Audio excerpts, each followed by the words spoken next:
یہ ٹوٹتے بکھرتے گلیشیئرز کیا اختتام ہے کسی دیومالائی کہانی کا، یا پھر ان گلیشیئرز کی بوندوں سے شروع ہو رہی ہے ایک اور کہانی، عظیم دریائے سندھ کی کہانی؟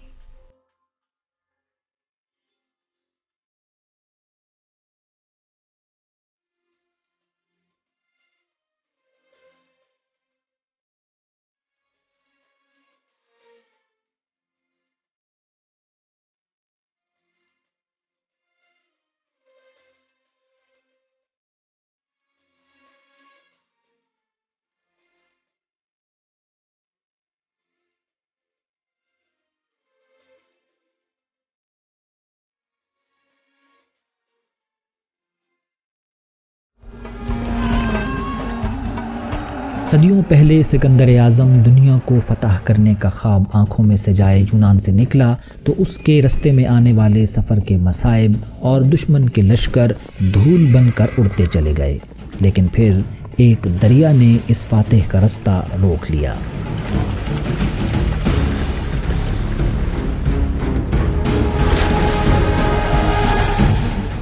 وہ دریا جو سکندر اعظم کے رستے کی دیوار بنا، دریائے سندھ تھا۔ یونان کا یہ سپہ سالار تو کشتیوں کا پل بنا کر اپنے لشکر سمیت دریائے سندھ عبور کر کے آگے بڑھ گیا، لیکن دریا کا یہ کنارہ اب تاریخ کا ایک ایسا پڑاؤ بن چکا ہے جہاں ہر مورخ کو رکنا پڑتا ہے، کیونکہ یہاں سے ماضی کے اندھیروں میں ڈوبنے والی ہزاروں سال پرانی صدیوں کا سراغ ملتا ہے۔ یہ ہنڈ ہے۔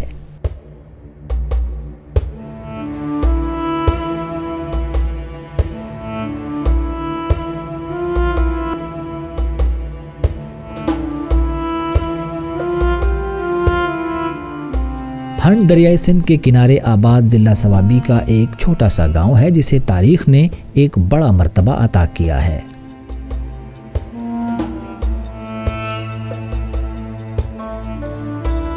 موجودہ ہنڈ غازی کے نشیب میں دریائے سندھ کے دائیں پہلو میں واقع ہے، جس پر کبھی باختریوں، ساکاؤں، پارتھیوں، کشان، ساسانیوں اور سفید ہنوں کے پرچم لہرائے تھے۔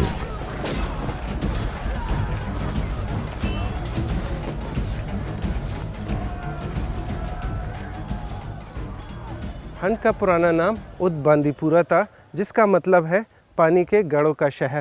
کہتے ہیں کہ یہی وہ مقام تھا جہاں پر الیگزینڈر نے آج سے 2300 سال قبل انڈس ریور کو کراس کرنے کے لیے کشتیوں کا پل بنایا تھا۔ ہنڈ کو پانی کے گھڑوں کا شہر غالباً دریائے سندھ کی قربت کی وجہ سے کہا گیا ہوگا، جو آج بھی اس دیرینہ رفاقت کا بھرم رکھے ہوئے ہے۔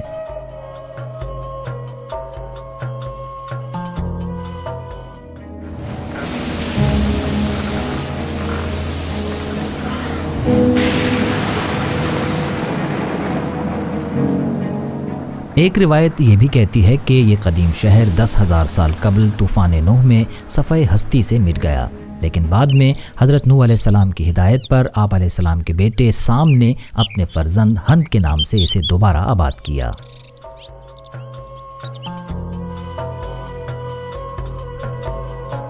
کسی زمانے میں وائے ہند کے نام سے بھی شہرت رکھنے والے ہنڈ کے بارے میں ماہرین آثار قدیمہ کا کہنا ہے کہ یہ جنوبی ایشیا کا سب سے قدیم شہر ہے۔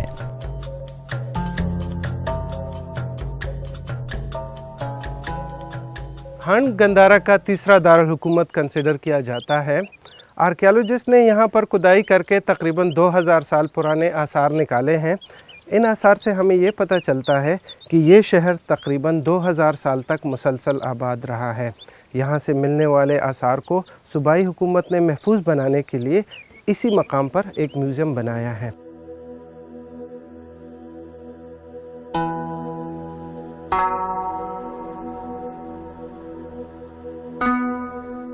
کھدائیوں کے نتیجے میں دریافت ہونے والے گندھارا تہذیب کے آثار کو ہنڈ کے اس عجائب گھر میں محفوظ کر دیا گیا ہے تاکہ آنے والا دور عہد رفتہ کے ان نقوش میں خود کو پہچان سکے۔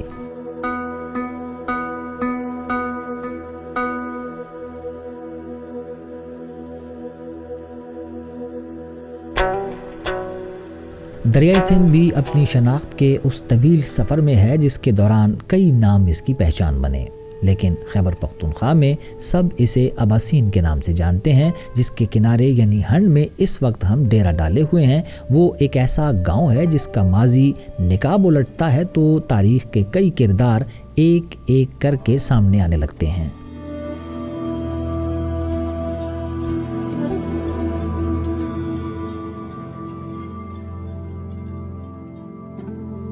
بدھا کی پیدائش سے متعلق روایات میں سے ایک روایت ہنڈ سے بھی متعلق ہے۔ کہتے ہیں کہ ایک شدید قحط کے زمانے میں بدھا ایک بہت بڑی مچھلی کی صورت میں یہاں پر نمودار ہوا تھا اور ہنڈ کے لوگوں کو مہینوں تک اپنے گوشت سے پالا تھا۔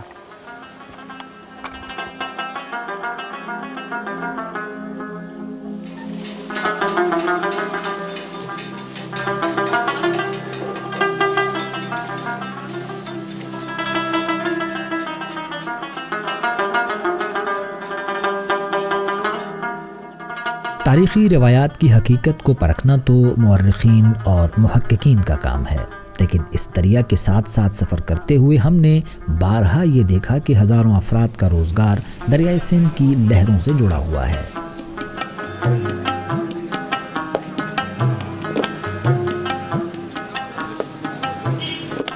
تاریخ ہمیں بتاتی ہے کہ اپنی معیشت کو مستحکم بنانے کے لیے انسان نے ہر دور میں نئے نئے تجارتی راستے دریافت کیے اور ان تجارتی گزرگاہوں پر آباد بستیوں کو تاریخ میں بڑی اہمیت ملی۔ ہنڈ کی ایک وجہ شہرت یہ بھی ہے۔ ہنڈ کو ایک اہم تجارتی گزرگاہ کی حیثیت حاصل رہی ہے۔ سینٹرل ایشیا سے آنے والے تجارتی قافلے یہاں سے ہندوستان جاتے ہوئے پڑاؤ کیا کرتے تھے۔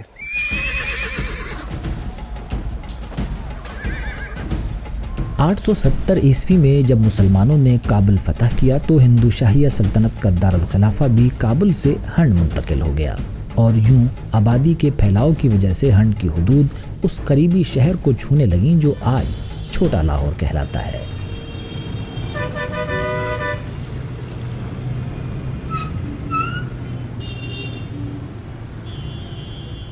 دریائے سندھ کے پہلو میں آباد چھوٹا لاہور ہنڈ کا جڑواں شہر ہے، جس کا ایک تاریخی نام سلاتورہ بھی ہے۔ تاریخ کے صفحات میں ہمیں چھوٹا لاہور سے وابستہ کئی روایات ملتی ہیں۔ زمانہ قدیم کا چھوٹا لاہور اپنی علمی درسگاہوں، بلند و بالا عمارات اور تجارتی منڈیوں کی وجہ سے بڑی شہرت رکھتا تھا۔ انڈس ریور کے کنارے آباد یہ شہر چھوٹا لاہور تاریخ میں سلاتورہ کے نام سے جانا جاتا ہے، اور یہی وہ شہر ہے جہاں اپنے عہد کا عظیم استاد پنینی پیدا ہوا، جس نے آج سے تقریباً 2500 سال پہلے سنسکرت گرامر کی بنیاد رکھی، جو کہ موجودہ گرامر کی ابتدا تصور کی جاتی ہے۔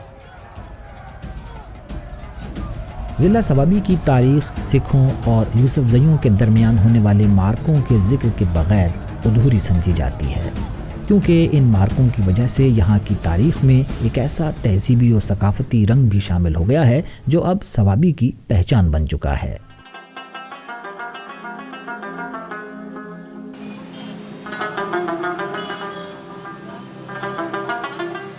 چھوٹے چھوٹے پھولوں والی یہ چادر چیل کہلاتی ہے، جس کا استعمال یہاں کی خواتین میں بہت عام ہے، لیکن اس کی تاریخ بہت خاص ہے۔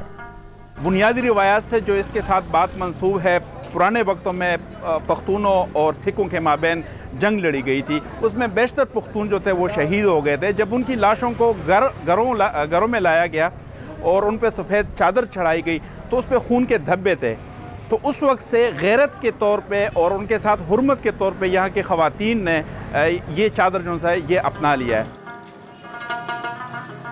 آج سوابی کی اس روایتی چادر پر نظر آنے والے پھول دراصل خون کے انہی دھبوں کی یادگار اور جرأت و بہادری اور حریت کی علامت ہیں۔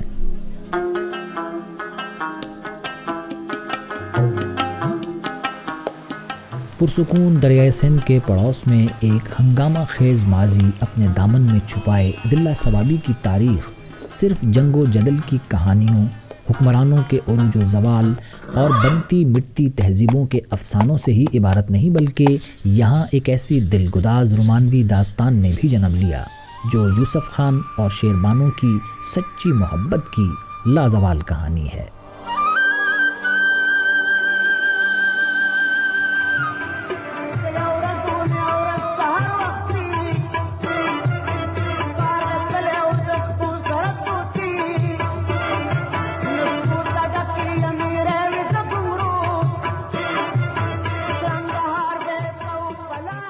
پشتو زبان کے معروف شاعر علی حیدر جوشی نے یوسف خان شیربانو کی اس رومانوی داستان کو شاعرانہ پیرائے میں بیان کیا ہے، جس کا آغاز سوابی میں واقع کڑاکڑ کے ان پہاڑوں سے ہوتا ہے جہاں یوسف خان شکار کھیلنے کے لیے آیا کرتا تھا، لیکن پھر ایک دن خود شیربانو کے تیر محبت سے گھائل ہو گیا۔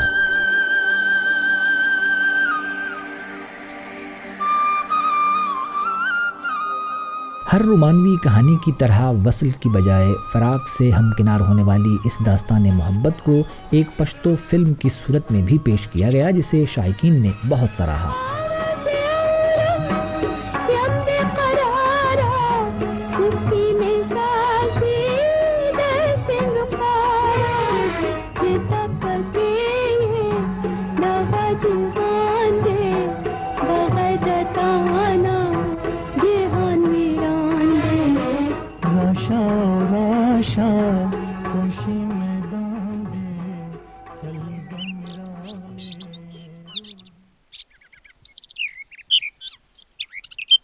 شیراغنڈ کے لوگ یوسف خان شیربانو کے قصے کو اپنی تہذیب و ثقافت کا ایک اہم حصہ سمجھتے ہیں اور اپنی تاریخ کے ان لافانی کرداروں کا ذکر بڑے احترام سے کرتے ہیں۔ دل تجیدہ قبر چکم دے دو شہیدیہ بیرے، یہاں پر شہیدہ بی بی شیربانو کا مزار ہے اور وہاں سامنے اس پہاڑ پر یوسف خان بابا کی قبر ہے۔ یہ واقعہ تقریباً 400-500 سال پرانا ہے، جس کی وجہ سے اس گاؤں کو شہرت ملی۔ دریائے سندھ کے راستے میں آنے والی سوابی کی سرزمین امن و محبت کی سرزمین ہے، اور یہاں کے لوگ اپنی محنت اور مشقت سے زندگی کو گلزار بنانا جانتے ہیں، اور یہ بھی جانتے ہیں کہ ان کا علاقہ تاریخ کا ایک ایسا آئینہ ہے جس میں ماضی کا چہرہ بالکل واضح نظر آتا ہے۔ قدیم تاریخ بتاتی ہے کہ ہندو شاہیہ عہد میں ہنڈ کے قریب دمبور نامی ایک قصبہ بھی آباد تھا، جس کے بارے میں کہا جاتا ہے کہ یہی دمبور دراصل آج کا یار حسین ہے۔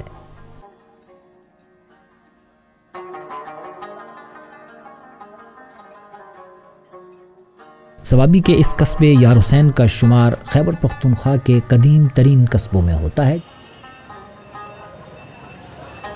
یار حسین کا شمار صوبہ خیبر پختونخوا کے قدیم ترین قصبوں میں ہوتا ہے، جو کہ دلزاق قبیلے کے سردار ملک یار حسین کے نام سے منسوب ہے، جن کا ذکر تس کے بابری میں بھی ملتا ہے۔ ان اجڑتی اور پھر سے آباد ہوتی بستیوں کے درمیان کہیں کہیں ایسے شہر خاموشاں بھی نظر آ جاتے ہیں جو ماضی کا ایک ایسا مزار دکھائی دیتے ہیں جن پر صدیوں سے کوئی دیا نہیں جلایا گیا۔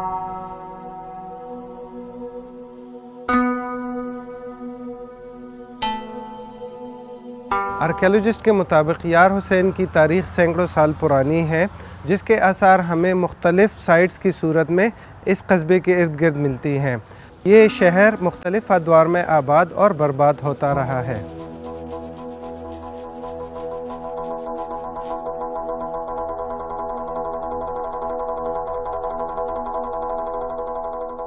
چلیے اب سوابی کی تاریخ کے اس دریچے کی طرف چلتے ہیں جو اس ضلع کی ایک اور تاریخی بستی شیوا کی جانب کھلتا ہے۔ وقت کے ساتھ ساتھ شیوا کا تلفظ شوا میں تبدیل ہو گیا ہے۔ ہندوؤں کی مقدس کتابوں رامائن اور مہابھارت میں بھی شوا کا ذکر ملتا ہے، جس سے اندازہ ہوتا ہے کہ یہ شہر تقریباً 5000 سال قدیم ہے۔ مورخین کے مطابق ہندو شاہی اور سلطان محمود غزنوی کے لشکروں کے درمیان فیصلہ کن ٹکراؤ بھی شیوا ہی کے مقام پر ہوا تھا۔